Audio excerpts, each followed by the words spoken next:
This is Kerry Cassidy from Project Camelot. This is the place where the UFO Congress is being held this year. And I'm about to go see if there's anything worth filming about this event. And Bob Dean has a group of people behind him, surrounding him, I should say. He's over here holding court. Among the group that greeted the Anunnaki in '54 at Muroc, which is now Edwards Air Force Base, there was an archbishop from Los Angeles by the name of Mike McIntyre. McIntyre had been invited to be present when they landed, to meet them, because I thought, well, somebody ought to be representing the church here, you know. And they brought old McIntyre over from LA to Muroc. And they were there for 2 days. And these guys scared the shit out of everybody with their technology. And they talked openly. The two hovered over the runway for 2 days. Just never landed. I mean, no legs or nothing. They just hovered over the damn runway. It's all on film. But the other guys come out, and landed right in front of the hangar, and got out and went over and, you know, shook hands or whatever. I don't know what the hell they did. McIntyre was present because Ike had invited him. Well, after it was all over with, after the second day, and you guys get back in their ship and off they go, our intelligence people got a hold of McIntyre and says, now, Archbishop, you've got to understand something. You can't talk about anything you've seen. Oh, I understand. Archbishop, this is beyond top secret. You can't say a word about what we have just experienced here. Oh, yes, I know. So the old bastard gets on a plane, takes off and flies back toward the east. They brought his plane down in Chicago and said to him again, Archbishop, we have to make you understand. You can't talk about any of this. Oh, yes, I understand. So McIntyre gets back on his plane, flies to New York, flies to Rome, and briefs the Pope. Because his first authority, his first responsibility was not to Washington or the President or to the Constitution. It was to His Holiness. And the Pope he briefed was Pius XII. So Civ has existed since 1954. And there have been reports again and again and again that several of the popes have entertained some of them privately in their chambers there at the Vatican, which I find quite easy to accept. Enter stage right in this play. We go out on the stage and we prance and dance and we take our little toy swords and we whack and bang each other and we make love and all this crap, you know. You've got all of Shakespeare's plays. And then he says when the act is over, you exit stage left and a new play begins.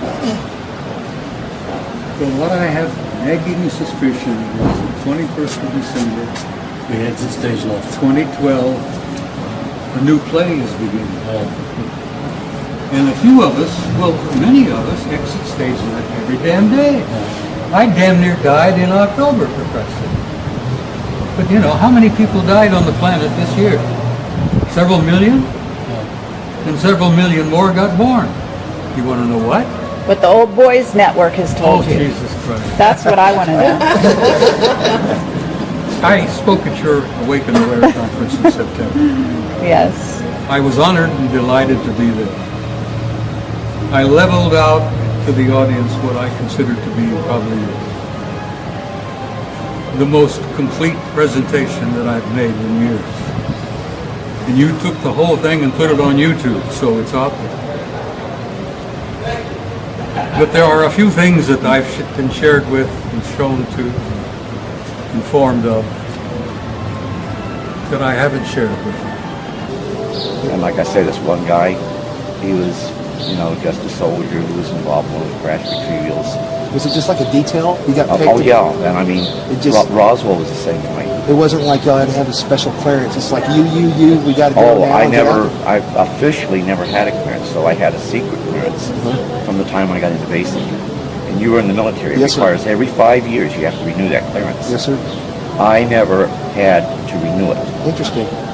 They needed me more than I needed them, until I started to ask in '87, what type of information do you have on me involving UFOs? DIA came back and says, we have a entry on you where you have a security clearance of secret under AR-50, and that's nuclear assured. And I said, oh, that's nice. And Army Security Agency are the ones that issued this to you. But it was always there. But from that secret clearance, it's only supposed to be on a one-time basis. They broke that all the time. I'd be exposed to stuff that was top secret, CSI, all of that. I'm surprised they gave you a secret clearance for all that. I know top secret has so many different levels. They could always go up on it, but secret's only one. But see, that secret clearance provided the foundation to use me many times over on the one-time basis. Now, you were always in briefed and out briefed. But, I thought I was getting out of one mission because it made it clear you had to have at least a secret clearance. So I went up and very sadly acknowledged that, I'm sorry, sir, I don't have a security clearance. And this was with the Inspector General of the U.S. Army in Germany, an incident that occurred there, and that went on for several weeks, and we were involved in that. And involved the Soviet Union, too. Anyhow, after I went ahead and announced that, I'm sorry, I just can't do this because I don't have security clearance. And I'd be remiss if I told you I don't have that. And I figured, okay, they're going to send me back to my unit. Done deal. And all he did was say, I know you'd lay down your life for your country. So I don't have any heartburn with you yet. But see, he knew. But I wouldn't find out until '87 about that secret clearance. And I wouldn't find out until '87 they needed that secret clearance to add on. Every time I went and tried to get a clearance, because it's crucial for promotion, they'd always go ahead. And the paperwork already done for well, they would bounce it back down and tell me, don't process, because see, if I did it, I'd find out I'd have it, and they could never pull it. When I got assigned to Nemi, they tried to pull it, because I didn't need a security clearance there. So they sent me a notification that it had been pulled. I thought, the last on them, I don't have a secret clearance. They went back and told 4th ROTC region, no, this man needs it. We can't explain to you why. He keeps the clearance. So I didn't know it at the time, but we were getting ready for something big. That's how they keep it secret. They don't tell you. Oh, yeah. So when I got out, I was debriefed, but I'd already started to say, this is why we're hurting people. So I went through the gauntlet of being relieved of duty, getting hit up on them trying to court-martial me, having to go through a psychiatric evaluation. And the bottom line, 3 field grade officers was relieved of duty as a result of that. You being in the military, that doesn't happen. That never happen, ever. And I got a meritorious service medal out of it. And they did. And I have it with me. If you're here tomorrow, I'll even show it to you. Where the commander's inquiry said the ER was wrong. Talks about the relief of the officers. And they even made it part of my military personnel record. Because it dealt with UFOs. And because I was refusing to follow orders, not to be trying to get information out, they actually pulled that because they were afraid that later on they would find out that, hey, this guy got a relief for cause because he had to do with his interest in UFOs. What is this? So they actually pulled it. They pulled it from my fish. And once it goes on the fish, it's not supposed to be pulled. I got a copy of my fish where it's there. The next fish I got, it's no longer there. And I have the letter from Milperson saying it would be made part of my permanent record. So favoritism does exist. Hey, I've had an Article 15 torn up, and that's illegal. It's a legal document, I did a lot of that for my troops. And this is her book that she... No, actually, it's Clifford's book, It's, but I well, what did you do? Release it for us? sponsored it. I did the interviews. Let me tell everybody the truth of it is. Bob here can better understand it better than probably anybody that's never been in the military.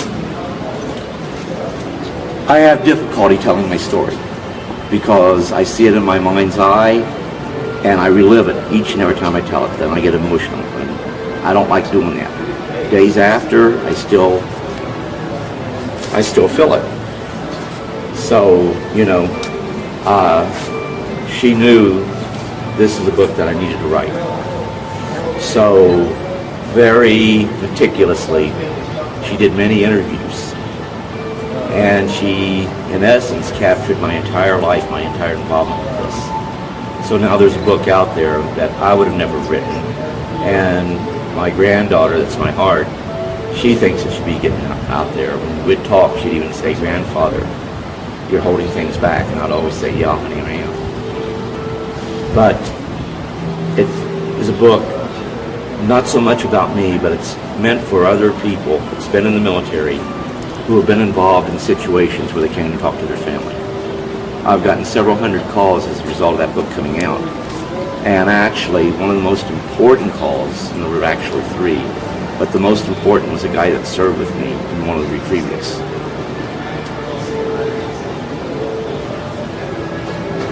He kept it from his family and never told them. But they knew that something happened and something was going on. And he would bring up the subject of UFOs from time to time. But he could never bring it up to his family. He bought the book, he read it, then he called his family together. And while he had his family there, he called me. And he said, "In Georgia, I was with you in one of these instances." And I said, "Well, sir, I regret that I can't remember people who served with you. You never got to take names, you know." So I told him that there were a lot of people involved, many on one time. He says that was the way it was with him. Then he told me about something I did with a paperclip and a pair of tweezers. And the craft we were in started to rumble, and all of us were afraid, what's going to happen next? And I said, "I don't know." But he was the guy standing next to me, and "What have you done? What's going to happen next?" So the only way he could have known that was to be. So after he told me that, I realized. But he's not the one that wants to go out and talk about UFOs. He doesn't want to be involved with being filmed or anything. He wants, as my granddaughter says, a normal life. And this changes you, and it changed him. But he wasn't realizing he was changed forever by having that one experience. And people who have an event like this, it changes your life forever. But you need to tell your family. But then when you tell your family, it's how do you go ahead, get closure with your family. With this book coming out, he was able to show that it wasn't something. And I sent him a whole slew of documents showing where we've done other recoveries. So he finally got the family to accept what he was talking about as being a reality. Now whether he convinced them they were of extraterrestrial origin or not, I don't know. But they finally accepted, and he found closure. For the first time, it wasn't something that he believed to be true and it just didn't happen. He had closure. And that's what makes it worthwhile. So the book was actually written to help those people who are finding, they're not UFO buffs, they don't go to UFO conferences. So the end result is, who do you turn to? There's no one out there for them to turn to. By virtue of him seeing that book, he got closure. We turn to each other. So That's it. Well, when you and I talk, we can talk openly because we've been there, we've done that. We understand where we're coming from. When somebody else is there, it's hard for them to understand. But when it's you and I, it's a brotherhood. It is.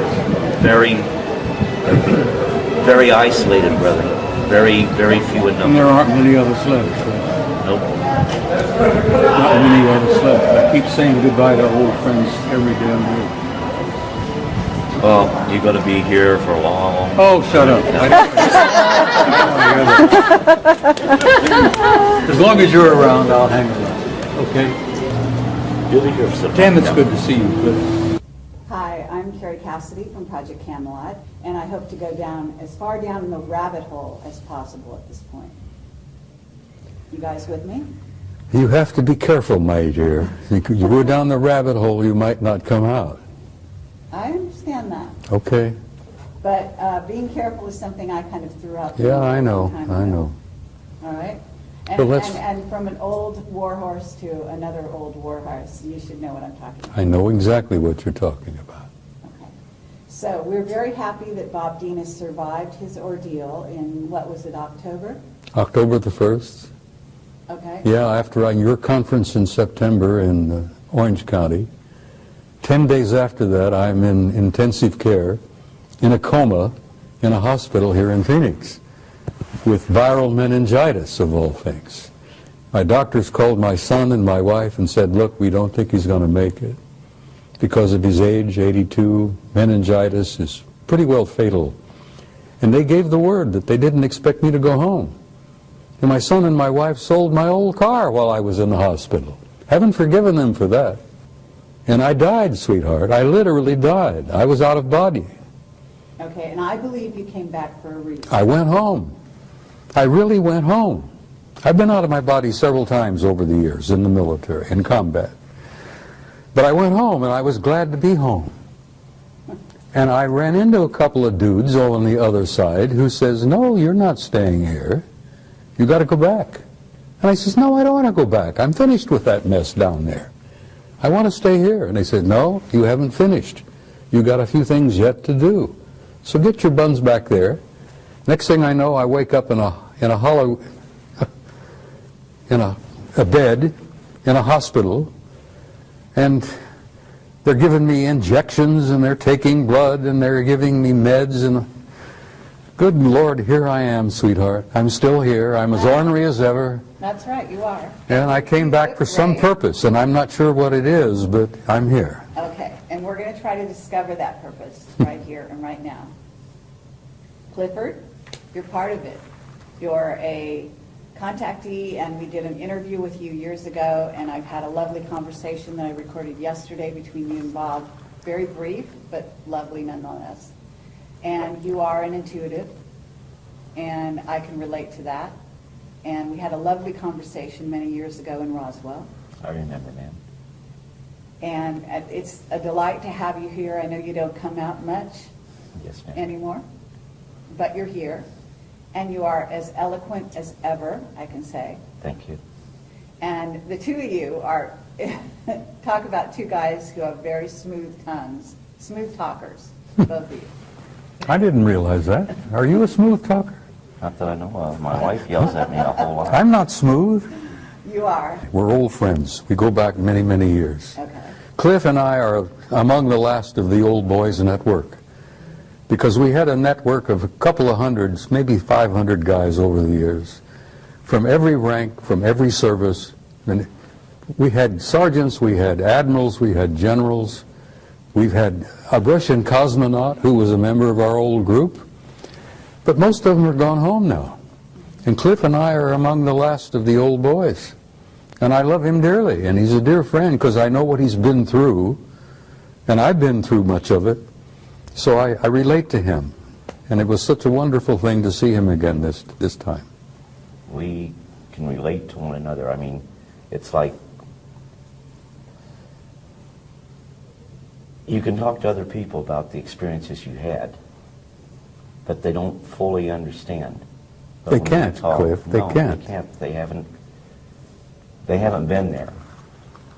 So it's about like, you know, we can communicate and understand fully what is going on by virtue of being there and being a part of it.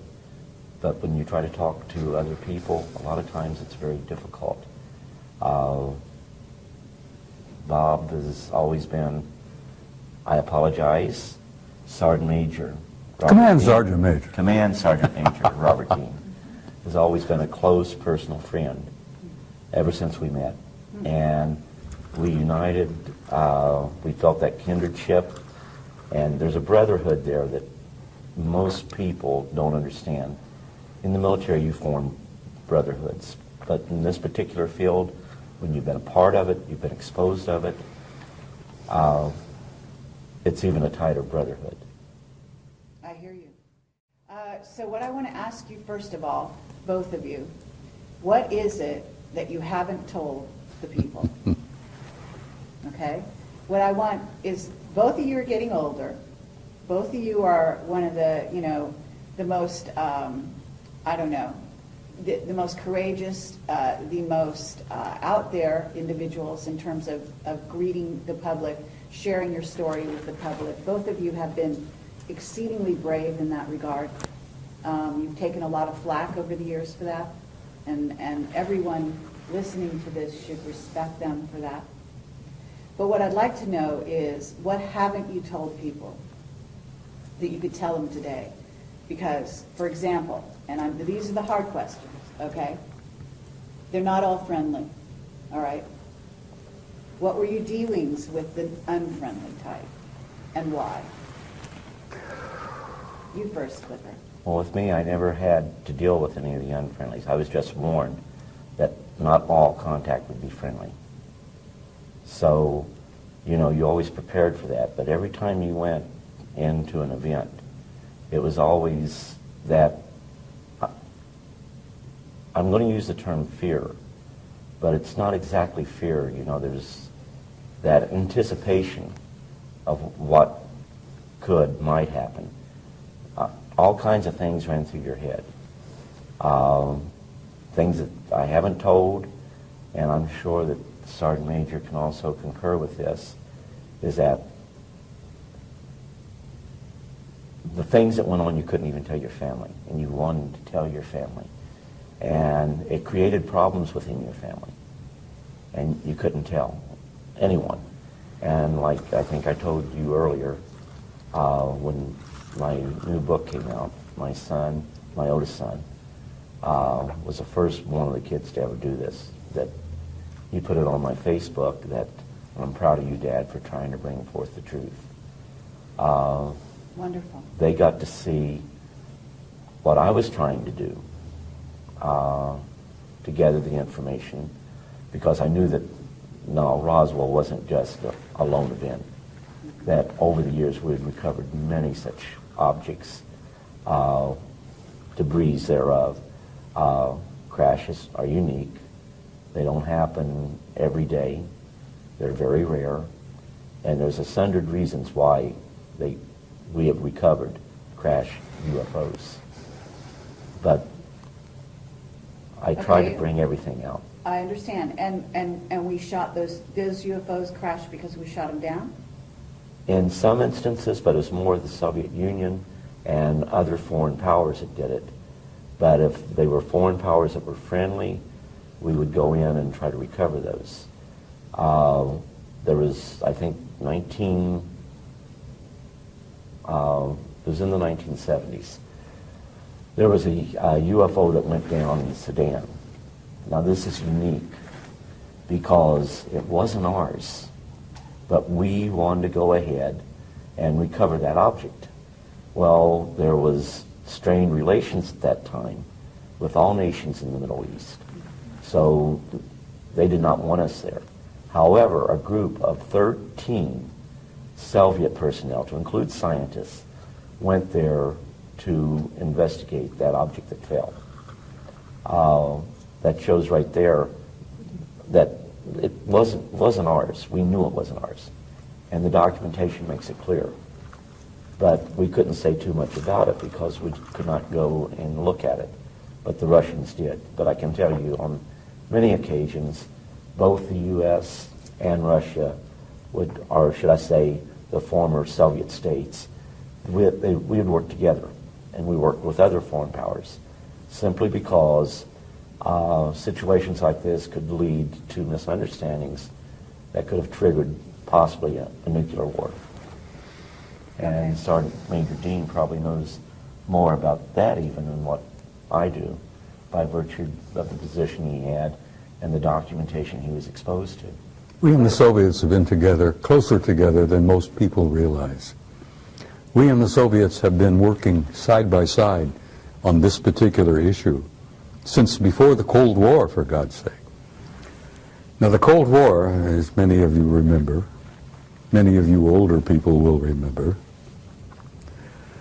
was kind of a construction that was made up by Soviet leadership, American leadership, to convince the world that we were antagonistic toward each other and we were going into a nuclear war. We and the Soviets have been like this from the very beginning of this matter, particularly involving them. Okay. So, and even today now, here we are, we don't have a space program of our own publicly. We're paying the Soviets, what, $500,000 a pop just to get one of our astronauts to the space station, for God's sake.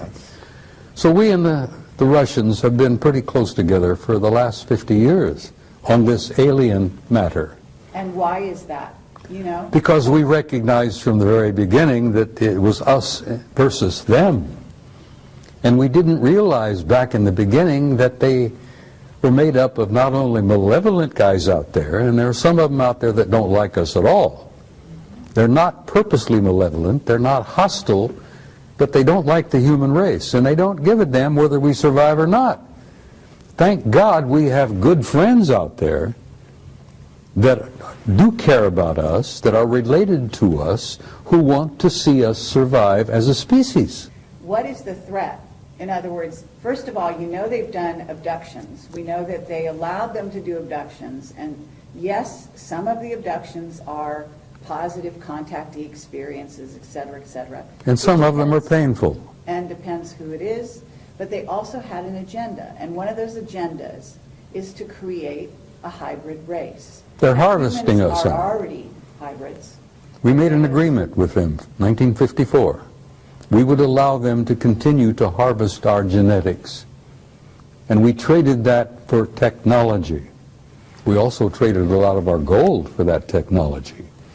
I was telling someone the other day that I'm remote viewing Fort Knox and it's half empty because we've given the Anunnaki enough damn gold that they've given us anti-gravity, they've given us zero-point energy. And we have a separate space program which makes NASA look like a joke. Exactly.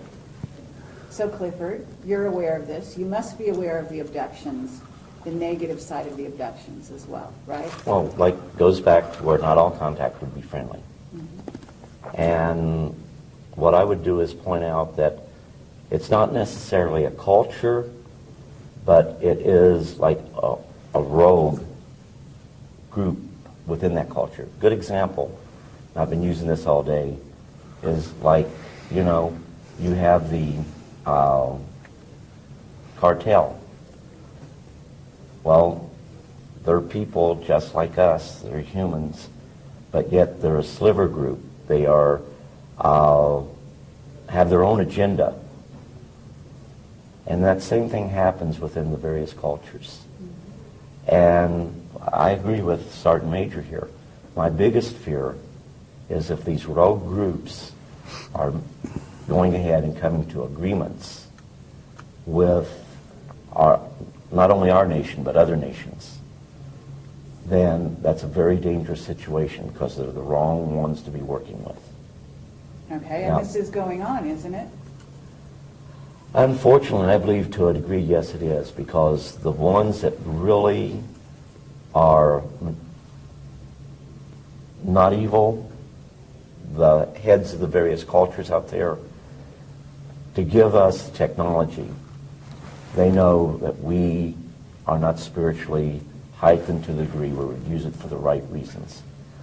When we go out into space, defense is one thing. But if you build your forces to where they become offensive, then it's to impose your will over others.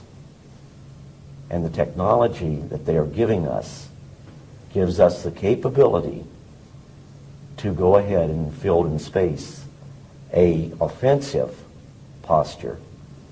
So anytime we want to go ahead and make it look like it's E.T. doing it, we could make it look like E.T.'s imposing their will over the peoples of the world. And with that technology that we have acquired from the rogue groups, yes. And I agree with Sergeant Major. This is really, really dangerous. Okay, and at this moment, though, there are certain governments, with some of these governments, some of the governments that are actually growing into superpowers at this time, China, for example. My understanding is there are 2 rogue groups that are now dealing with China. And at least one of those groups is, quote unquote, some relatively new guys that have come on and given them some new technology. Do you know about that? That very well could be the case. When I got out, they had cataloged 57. That doesn't mean that that's all that's out there. Edgar Mitchell believes that there may be literally hundreds of thousands of civilizations out there. Okay. And what we have right now is the fact that on this planet, which Sergeant Major made a very good point, that there are some that are hostile and look really down on us. When I state that, we have rogue nations. And some of those rogue nations are very much a threat to the tranquility of the world.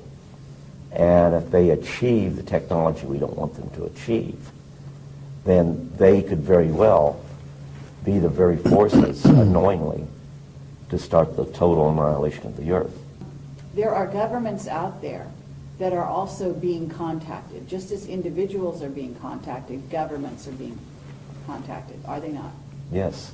Okay, and so this kind of dynamic is, we don't just have a political situation that could become unstable with, say, Iran or North Korea or China or Pakistan, but the idea here being that they may be making agreements with some off-world visitors that the ones we made agreements with, the U.S. that is, don't get along with.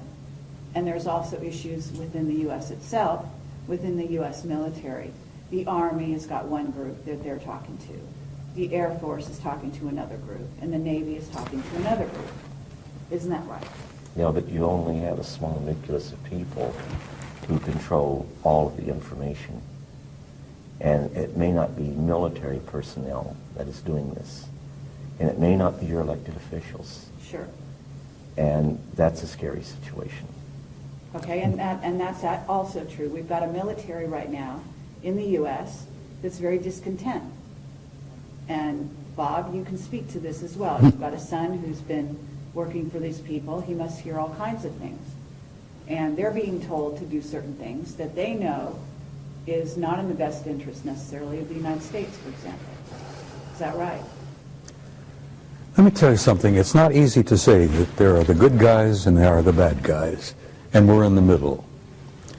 That's true to a certain extent, and it's been true for the last 10,000 years, but it isn't particularly true today, because a third party has entered the game. An advanced culture, God knows who they are and what they are, but they're the higher in the what they call it, the hierarchy. These guys at the top of the hierarchy are primarily spiritual in nature, and they have intervened. And they have said, listen, we've had enough of this bullshit where you've warred among yourselves, you've had these clan disagreements and blah, blah, blah, blah. This family and that culture and that group, that's going to cease. Because the human race has been in the damn middle for so long now that they've reached a critical point in their evolution and their development. And we're going to have to see that the human race survives and makes this awkward, painful transition into a new race, into a new species. And this higher element, this higher spiritual element in the hierarchy has intervened, and they have literally said, Kerry, knock off the bullshit, we're not going to have any more of this, there's not going to be any more planetary wars, we've had enough of that, we've lost too many millions of people over the years, we're going to control this carefully, we're going to give them an encouragement, we're going to give them an opportunity, and we're going to assist them to make this awkward transition into a new race. Now the only reason I'm hopeful now, and I used to go through this, I was very depressed and very cynical, because I'd seen so damn much of the knockdown, drag-out brawls, not only among our own people, but among some of these guys. And then I found out that there is this third party now that's involved, that couldn't care less about the clan disputes and the family disagreements and all that. All they care is to see that the human species makes this awkward transition into a new race and can reach out and take our rightful place in space and go to the stars where we belong, for God's sake. But that's their intention. That's what you've been told they want to do because you were taken off-world by them. Yes, I was, and they've given me encouragement. Okay. And they've showed me the future, Kerry, and the future is glorious. We are going to make it, and we're going to look back at this awkward period, this blackness that we've been through for the last century or two, and we're going to look back like students of history and say, my God, look what they went through. Look what they did to each other. We're going to look back from the future into this particular time and place, and we're going to say, how in the world did they pull that off? Here they are killing hundreds of millions of people in these wars, butchering each other. This has got to cease. We can't let that race off the planet until they evolve and grow and mature where they can be safe. Okay, but Bob, that rationale, when you've got these races, off-planet races, who have been warring with each other for eons. So maybe there's a new guy on the block. Let me tell you something. Maybe that new guy is orchestrating things here. But actually, I'm going to sit over here and I'm going to be suspicious of even Well, that new it's guy. all right to be suspicious, and I know where you're coming from. Childhood's End. I was talking to Joe Farrell not too long ago at another conference, and Joe Farrell has written The Cosmic War. And The Cosmic War is a true story of a war between interplanetary intelligences. And they literally damn near destroyed each other. They destroyed a planet beyond Mars, for God's sake, in our own solar system.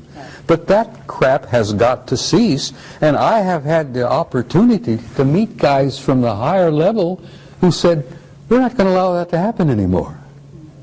We're going to give you a chance to make it. And the only reason I'm hopeful, and I told you this privately earlier, is that I have seen the future, and there is a future for the human race, and it's beautiful. Okay, and I appreciate that, okay, and I would agree with you. And I think a lot of people listening to this, who will listen, will agree with you. That's why we're all here. That's what we're working for. But the work is still to be done. And what I want to do is keep eyes on the ground right now. And I want to talk about the idea of what's right before people, because this is 2012. We're going into 2013, and some of these years are very crucial years. Okay, as you say, these are going to kind of be the years in which the transition happens. So It's happening right now. Exactly. So what I want to talk about here is, first of all, yes, you have a lot of bad kids in the class, okay, and those involve the Illuminati, some of whom are basically being run by certainly groups of reptilians, certainly a group of Anunnaki that may not have our best interest in mind. They'd like to clear the planet. They've got big plans, and they've been working on those plans for a very long time. And both of you must have been face to face with that agenda. Their agendas exist because they exist, and they've had some of their own personal agendas for eons of time. But their plans for our future don't mean diddly squat, because there are these higher developed cultures out there that have now intervened, and they're going to see that the human race is going to be allowed to make it. Okay, and you've said that, and I agree. But the thing is, the idea here is not that somebody come in, organize the schoolyard for us, and then they go off on their own business, and then we're left to deal with it. The idea is that we learn to walk on our own. We organize the schoolyard ourselves. Okay, so there is a great importance for the human race to take sovereignty, to take their rightful place as members of the galactic community. And to recognize who we are. What they understand who they are, yes. That we have. Okay. The human race is precious. The human species is so unique that they told me when I was with them for 6 weeks, I was asking them question after question after question. I found that they were as interested in me as I was interested in them. And I asked them why. And they says, you human beings don't grasp who you really are. You have a unique genome that is unique in the galaxy. You're made up of the patterns and the parts and pieces and genes and whatever of at least 12 different races in the universe. And as a result of that, we think of you as unique. As a result of that, we look upon your little planet as probably one of the ripest and richest zoological gardens in this quadrant of the galaxy. That's the first time I realized the galaxy had been divided into 4 parts. I didn't even realize there was a quadrant. And they said, oh yes, you're the most unique and precious zoological garden in this quadrant of the galaxy. Absolutely. We venerate the planet, we venerate the flora and fauna on it, and we're going to see that it survives. Now I'm getting this from the higher level. I hear you, and I appreciate that. So Clifford, because both of you have been threatened, both of you have had children who died in most unfortunate circumstances. Isn't this true? And I don't mean to bring up something that is hurtful, but the bottom line here is that you're both whistleblowers. You both came forward, you both put your lives on the line. You've both been threatened in a myriad of ways, okay? And people out there, people need to realize that this is the case. You're not just out there pontificating, you know, talking off the top of your head.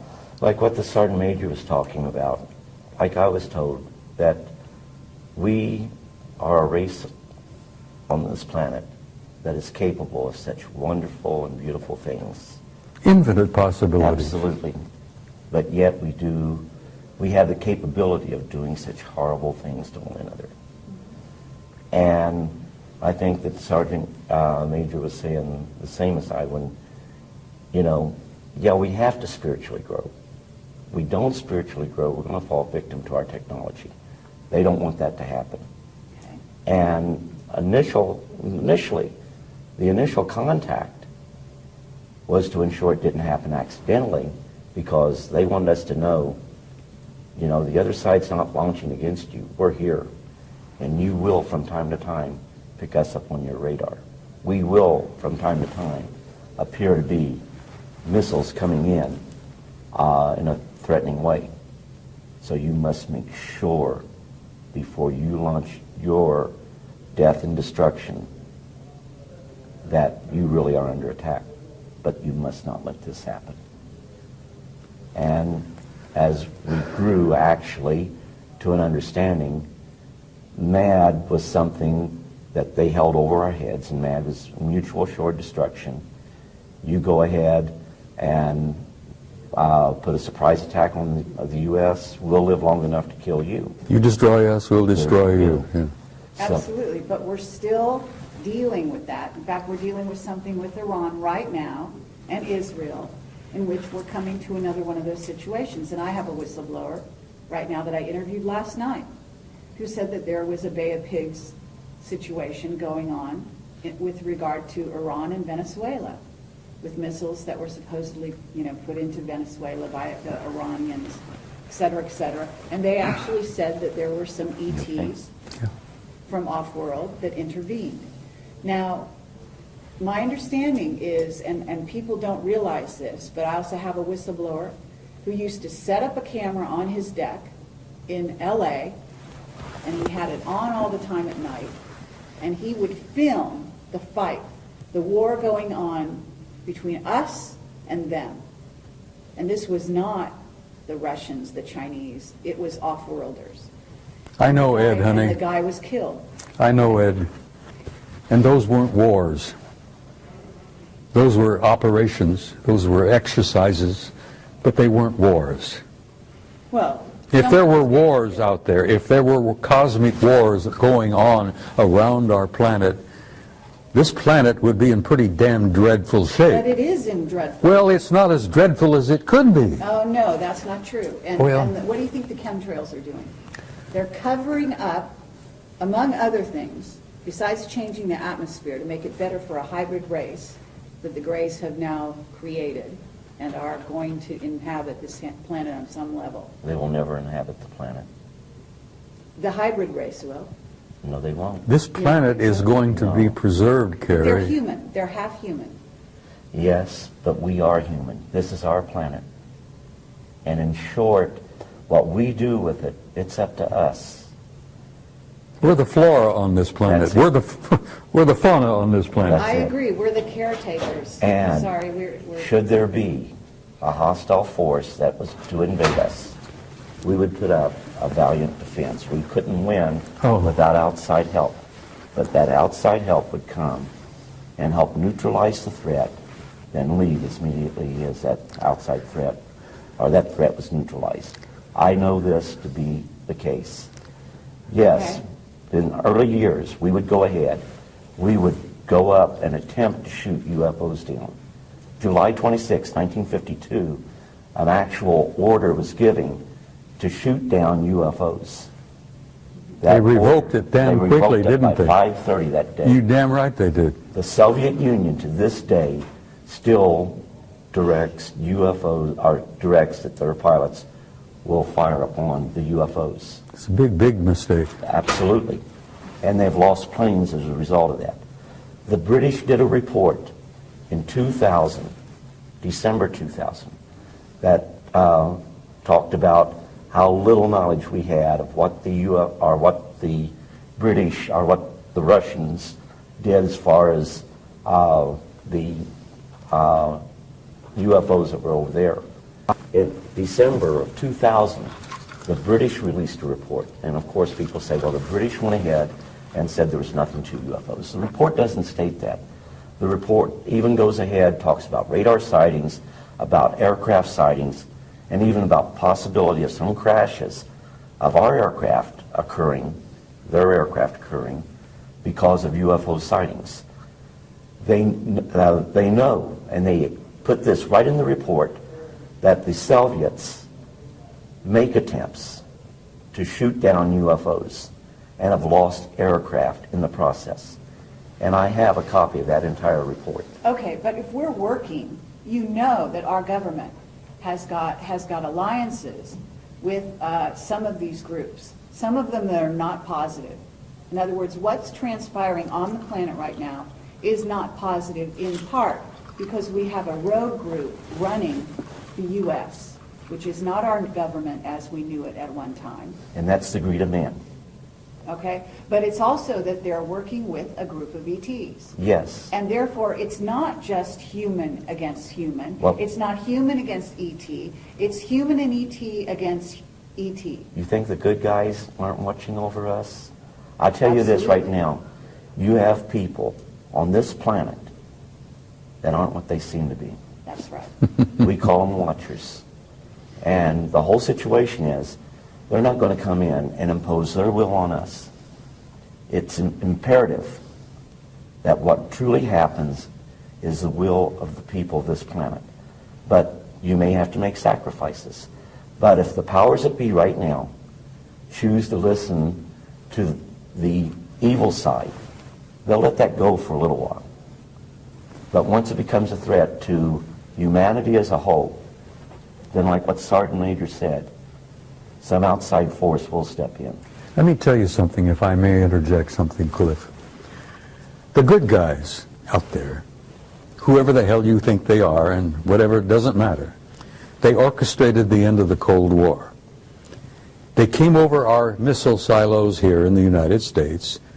They hovered over our missile silos, where we had these intercontinental ballistic missiles that had 12 independently targeted warheads, each one with a 1 megaton warhead, and we were targeting the Soviet Union. And the Soviet Union had the same damn thing targeting us.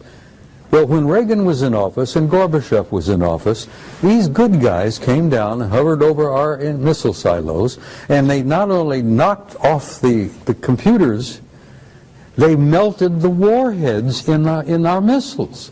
And they scrambled the guidance systems so badly that if the missile had ever gotten out of the silo, God knows where it would have gone. Miami or Schenectady wouldn't have mattered, because it wouldn't have exploded. It would just leave a hole in the ground. They did the same damn thing to Gorbachev's Soviet Union outside of St. Petersburg, outside of Moscow. They hovered over the warheads, melted the warheads, scrambled the guidance systems, and brought an end to the Cold War. Now, it even happened as late as 1980 at Brindlesham Forest at Bentwaters. I talked to Charlie Halt, who was the deputy post commander there, and I said, Colonel, the word I got from a general recently was that they screwed up the warheads and scrambled it. He says, screwed up hell, they stole some of them. Now, these are the good guys, and the good guys said to Gorbachev and to Reagan and to anyone else who was listening, and believe me, the Chinese were paying attention, they said, you guys are not going to screw up this goddamn planet. You're not going to destroy yourselves, that there will not be a nuclear war. We're going to see that you do not do that. And now these are the guys that are in control. Okay. Now, let me finish. There are alien groups that are pissing and moaning and among themselves and among us and moving things around and causing trouble here and there. But there is that third party beyond them that's in charge. Okay. If they're in charge, they're doing a hell of a bad No, job. well, you tell them about it. I will. And if you want to run into them and meet one of them face to face, as I I'm have, sure I have. you be prepared to give him some guidance on what you think would be the answer. Well, that's what we're doing here, okay? These people from off-planet, we're their progeny. We are their family. That's right. And therefore, we have their genetics. And therefore, like child is father to the man, we have every right to stand up and speak to them and tell them what is right and what is wrong with what is going on here, okay? And that means a lot of the different races. We are related to a lot of races out there, and you know it.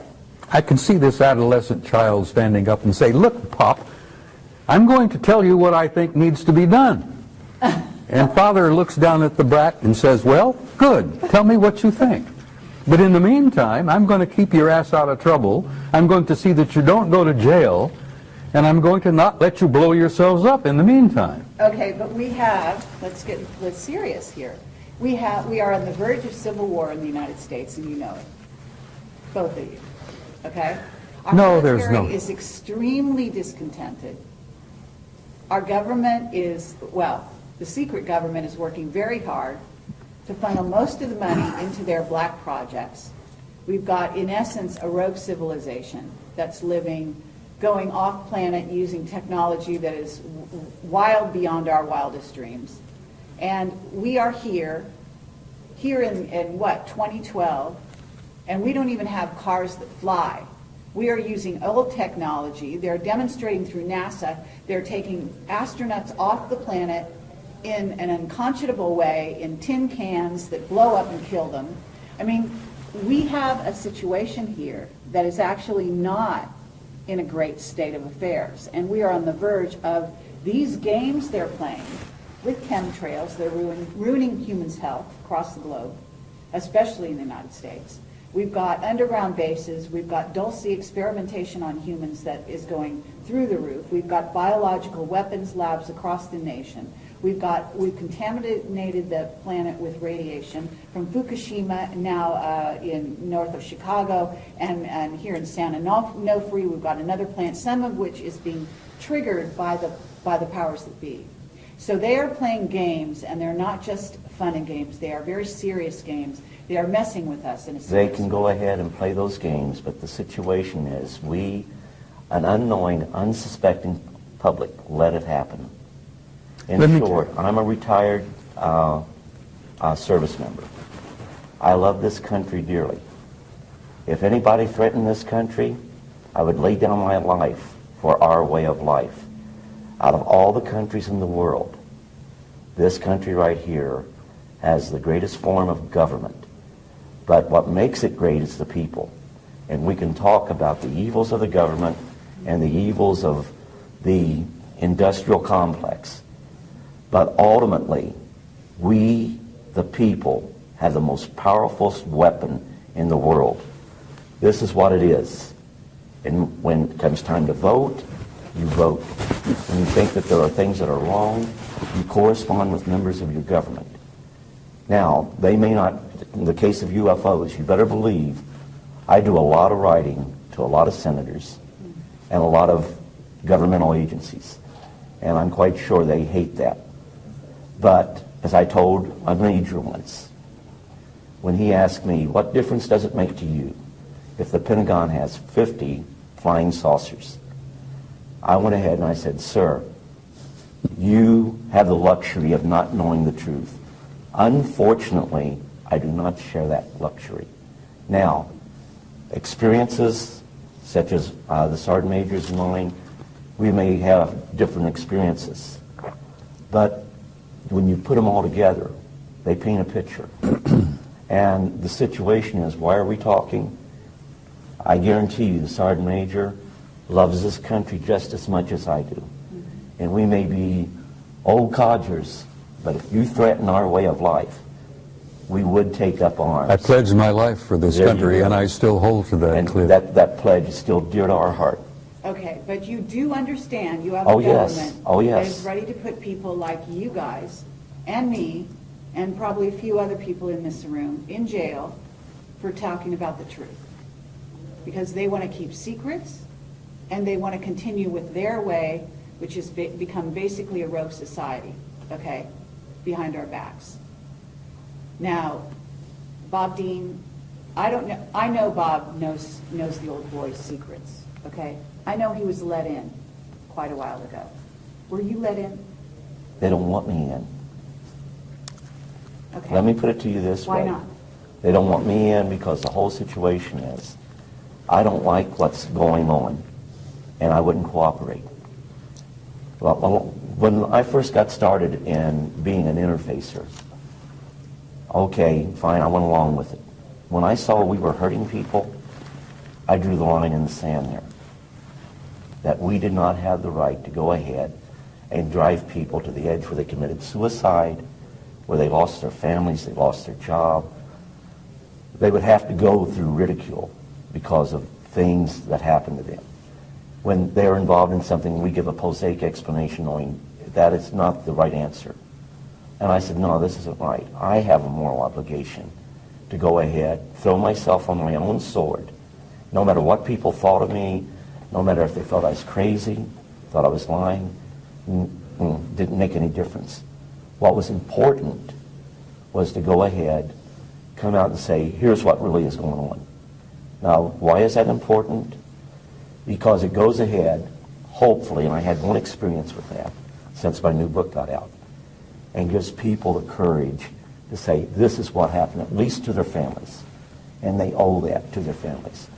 At some point, they will go ahead and start thinking, we need to come out and talk too.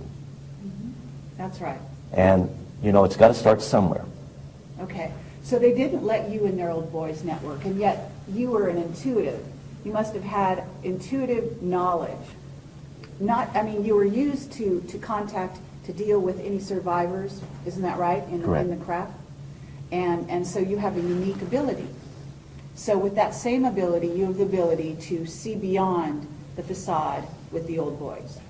So although you weren't let in the way he was let in, you still know what he knows. Isn't that right? I'd agree. Okay. Bob, they let you in. Why I've been did on they the let you inside for many, many years, honey. And I've been a maverick. in? Yes.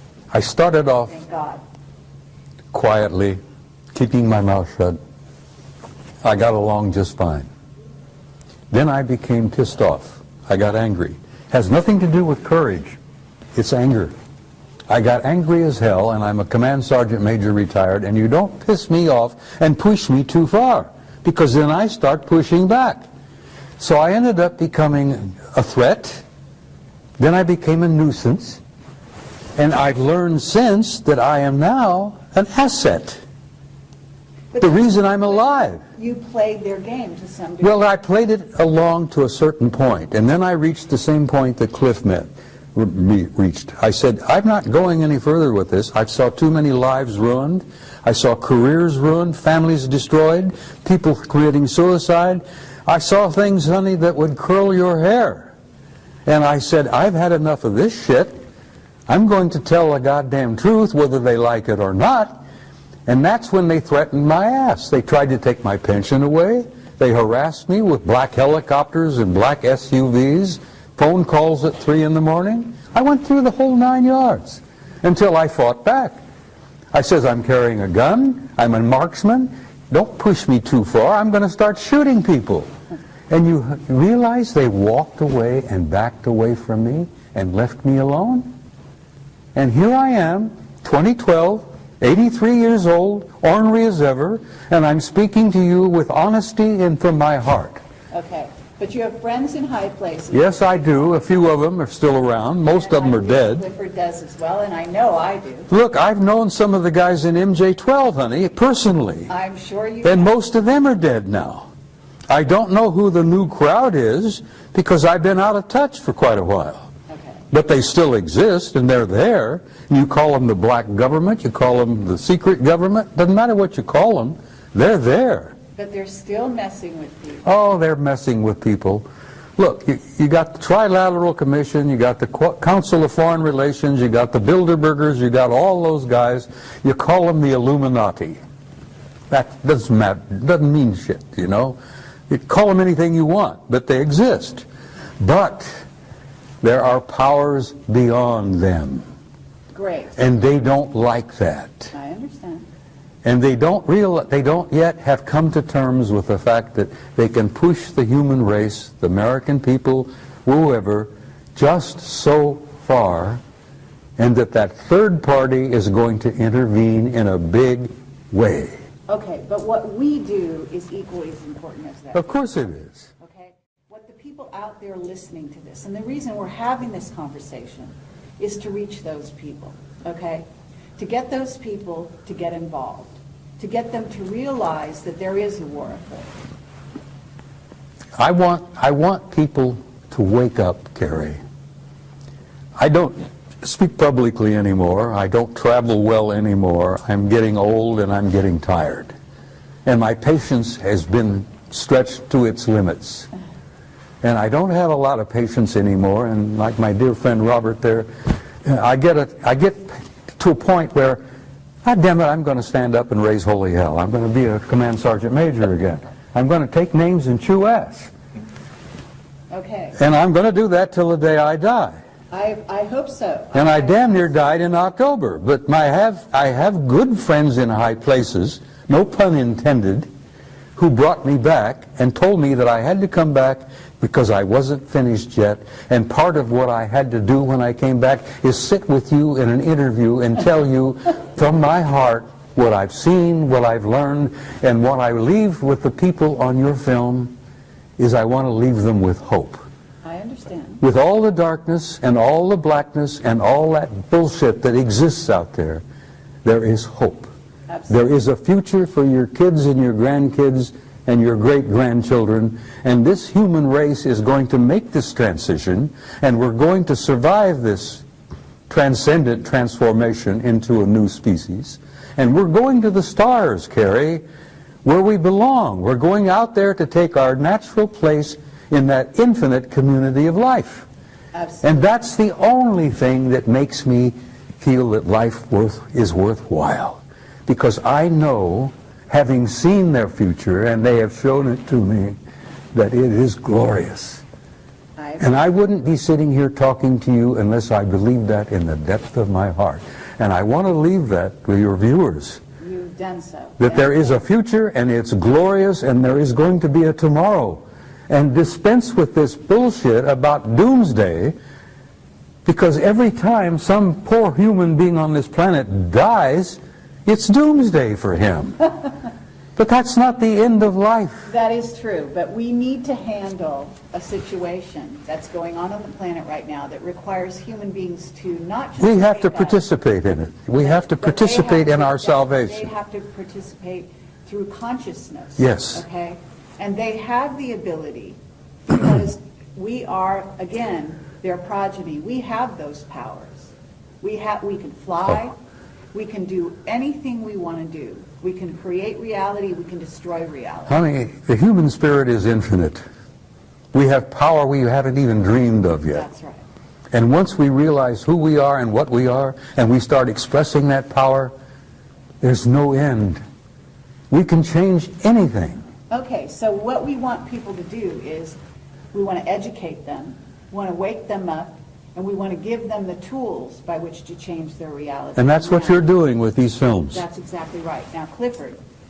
Well, I'll back up the Sergeant Major in that we got enough going on out there that's talking about, you know, UFOs are here, they're hostile, we're on the end of their food chain, they're going to take us over, there's nothing we can do about it, but we thought you should know. If that was my message, I'd say nothing. But like the Sergeant Major, I want my message to be a message of hope and for us to look and build towards a brighter future. And by us spiritually growing, we head in that direction. But it's going to take time. We're not going to go away. We're going to be here. We are going to achieve interstellar travel where we visit other star systems. But in order to do that, we must first grow spiritually. Right now, the situation is we're a world in quarantine. And do we have the technology to be out? Oh, we sure do. I can show you the NASA plans for setting up permanent bases on the moon, on Mars. The technology is there right now. 2007, they planned to go back to Mars. Did they? Or did they not? Something going on we don't know about? Yeah, probably there is. But we are still a world in quarantine. Okay, well, I don't agree that we're in quarantine. I actually think we've been invaded every way since Sunday by various races. In other words, the quarantine is off. The gloves are off, and that's part of the transition. In other words, you don't go to the big leagues without starting to get into the sort of understanding that there are positive and negative beings out there and diving into the water and learning how to swim on your own. So this is the challenge, and this is where you guys can bring your wisdom, your worldly knowledge to the people, and that's what we're doing here. Now I have a question for you, Bob Dean. You've always said that the Anunnaki walk the halls of the Pentagon, and I've been told to ask you this. What are they doing there? Well, which Anunnaki are you talking about? Good answer. Yeah, you understand when I use that term, I use it in a generic sense. Those who came down from above, those who from heaven to earth came. Whatever. Well, there are all kinds of Anunnaki out there. Okay, but the ones walking the halls of the Pentagon are the ones I'm interested in. Most of them are good guys. And have you met them? I've met some of them face to face. I'm talking about in the Pentagon. Some of them wearing uniforms. Okay. Yes. Some of them looking with 3 stars on their collars. Fine. Admirals, vice admirals, Anunnaki. Right. So help me God. I believe you. Well, they're in our midst, and they're basically good guys. Because they understand that there is an authority above them that is going to see that this race survives, and that this race makes its transition into a transcendent new species. Okay, then what's going on right now with our financial situation? Oh, that's bullshit, honey. Pardon me, but it's bullshit. They've been playing these games with money for the last 1,000 years. My old organization, the Templars, established the banking system, for Christ's sake, in the 11th century. Okay, but there's also an issue with gold, and there is something going down in America that is weakening. Let me tell you something about gold. Fort Knox is half empty. It's 3 of the big underground repositories are empty. Okay, but there's tons of gold in the Philippines, supposedly. Oh, there's gold everywhere, but we've been trading gold to the Anunnaki. And you know that the gold isn't really about money. No, it's not about money, it's about power. But it's also about consciousness. Well, gold can turn... Gold or miss. Gold is not merely a pretty metal, which makes lovely jewelry. It's nice to hold, and it's nice to play with, and all that. The value of gold is it can be turned into ormus. And the ormus, this white powdered monatomic gold, is worth more than its weight in gold, because the Anunnaki ingest it. It generates their genome into immortality, for crying out loud. And that's why we've given them half the crap in Fort Knox in trade for their technology. Exactly. And if the average American realized that Fort Knox, if they ever conducted an inventory and an audit and realized that they only have half of what they think they've got, that we've traded the rest of it off to the Anunnaki for technology. That's the value of gold, Kerry, and I hope that's on film. And people will listen and say, holy conniption, you mean we don't have as much as we thought we had? Well, you've never had as much as you thought you had. You've been a little player in this game, and you've been manipulated for so damn long that you don't even realize that you're not even a part of the game. You're a player. You're just a part. Okay, but we want to change that in this interview. Okay? I know you do. We want the people listening to realize that they can take things at hand and they can become aware, and awareness alone can change your reality. If they can inform themselves, Kerry, of who they are and what they are, they're free. They are free. They don't have to worry about this garbage anymore. Right. And they will not be allowed to be manipulated anymore by these other assholes out there. Pardon my French, I'm sorry. I'm an old command sergeant major and I sometimes lose it and use old infantry terminology. But once the average guy out there realizes who he is, he's free. And I hope that your viewers see that and remember that of all things. And like what I said, told you before, let no one live in your mind rent-free. Make sure of your facts. The biggest problem I have documents. And everyone tells me they don't mean anything. Well, you know what? The Constitution is a document. And if you don't read it and understand your rights under the Constitution, then we lose those rights. There is no right more sacred than that right that is lost.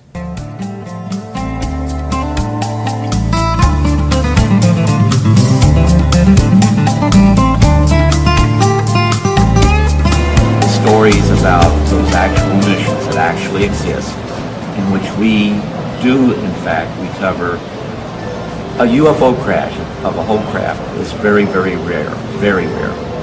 But there are debris that's left behind.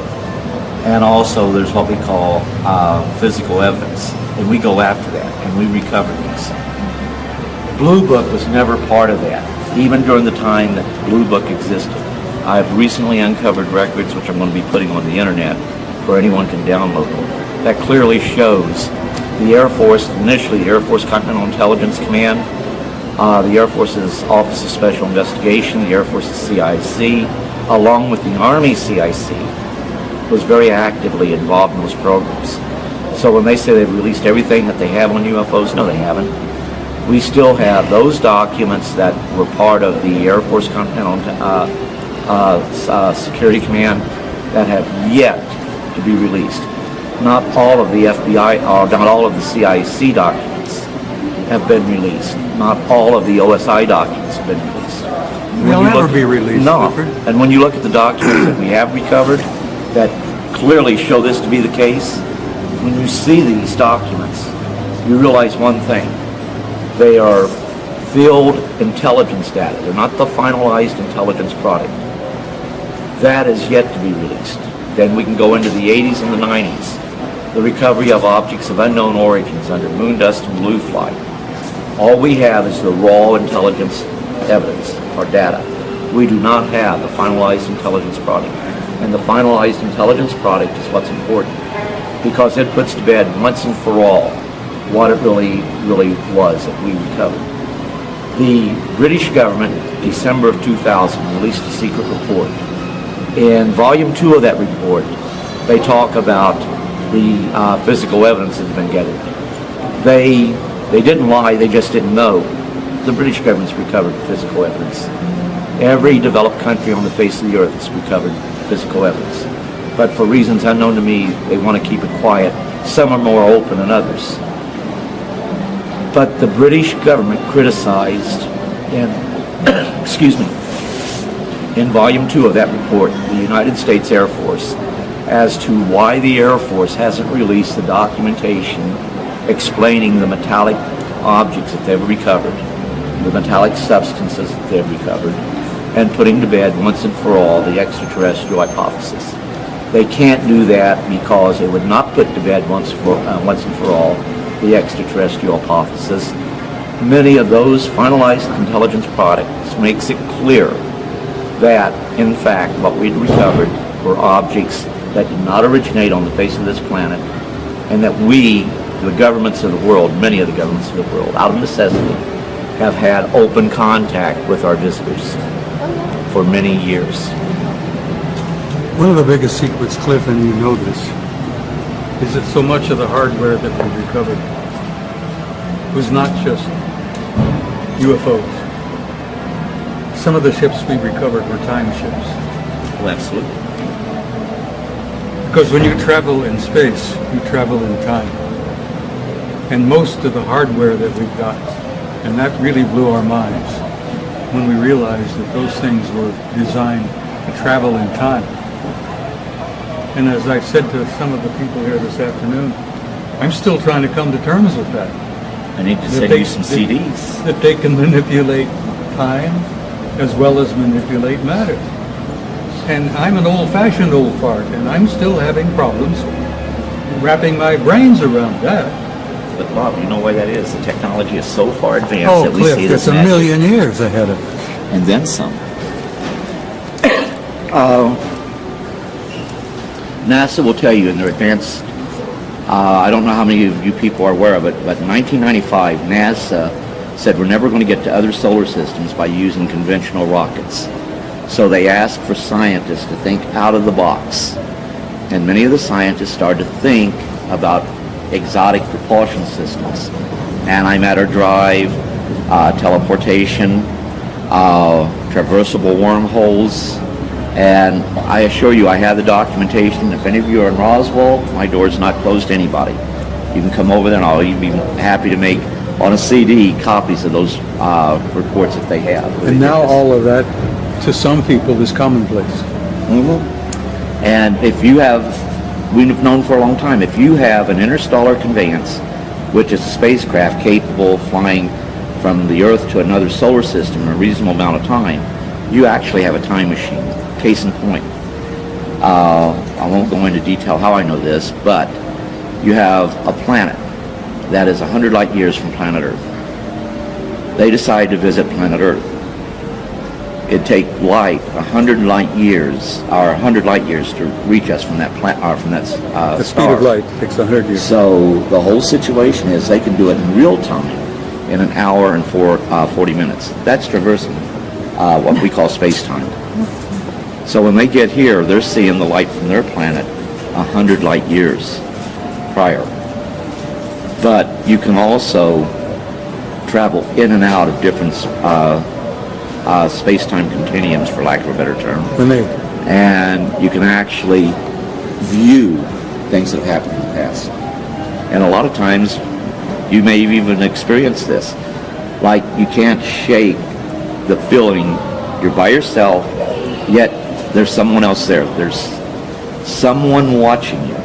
That could very well be a person that's from the future observing you in the present. So the time travel, the one thing there's a natural barrier. It's going to keep us from getting that stuff. So we develop a time machine before they do. You mess up the entire space-time continuum if that was to happen. So God in his infinite wisdom ensured that would not happen. However, that doesn't stop you from going back and observing. But there's also a great desire not to do anything to change the future. You only can change the future in the present. If you change the future, you create a whole new universe. Another timeline. Mm-hmm. But that's what they're working on, aren't they? They're working on that's very dangerous. I'm borrowing liberally from Randy Rooney, who that was one of his favorite sayings. That society is willing to believe the facts when they are presented with the facts, but only if the facts already agree with what they believe. So, and it holds very true in the UFO field. Okay, so you've seen ships from the future. What do the ships look like? You asking me or Clifford? Both of you. There are If you're- many, Bob, many, if you're prepared many, to many tell the times truth about this, like, I'm listening. we have many types of aircraft, and we have many societies that are visiting us. And you can't think of it as being aerodynamic aircraft frame. The common circular saucer shape, they have that. They have the blade shape. They even have the cube shape. They have the spherical shape. They have mothers out there 5 miles long. Yep. Oh, yeah. What about the plasma ships, though? The plasma ships can take it in any form they wish. Right. In any Because- time they wish. Yep. That's what's so difficult for many of our scientists to come to terms with. We're not talking about distances. We're talking about time. And when these guys come here, they're coming into their past to visit us. Because some of them are a million years ahead of us. But you want to be careful about that, because can you imagine going back in your past and, oh no, my grandparents or my ancestors did this. How do I cover this up? Yeah, I come from a family of racists. And that's not easy for me to come to terms with. My old man, my father was a racist. Well, I had to pay $500 to have a Catholic church look up my lineage. I had to pay them $1,500 to keep quiet about it. Kidding. Anyway, Check to the Vatican, did you? absolutely. Oh, Jesus. I guess they'll figure it balanced about next week. You'd have 2 teams that show up. You'd have 18 feet. First ones there, if there were any injured entities, you had to give them first aid. Our first aid could actually kill them. So it was imperative that we knew which species we were dealing with and what was the appropriate first aid. So that became crucial. Now, I wasn't even supposed to see that book. But a lot of the people that made up the team that would show up all the time, the medical staff, the key people, I refused to go to school. And later on I found out that would have been, actually in the Army, we called it gondola wish. That was the Army Security Agency remote viewing program. But at the same time, the intent of doing remote viewing, they hoped to go ahead and get a remote viewer down to at least corps level where they could be utilized in the field maybe further. Based on the experiences that I've had, I believe that I was meant to be in corps level. Because while I was in Germany, I was at V Corps level. You're familiar with that. And even though I was in the 3rd Armored Division by being under Hanau Military Community, that was part of 3rd Armored Division. We were part of 3rd Armored Division. That made me a valuable asset to V Corps. Only I didn't know that's what I was doing. When this book came out, I actually got a call from a guy who was involved with the United Kingdom program, who told me, you should look at some of those files on Stargate. And I said, I would, only the CIA says that they have already turned them over to the National Archives. The National Archives wants a couple of thousand before they'll even start a search for those records.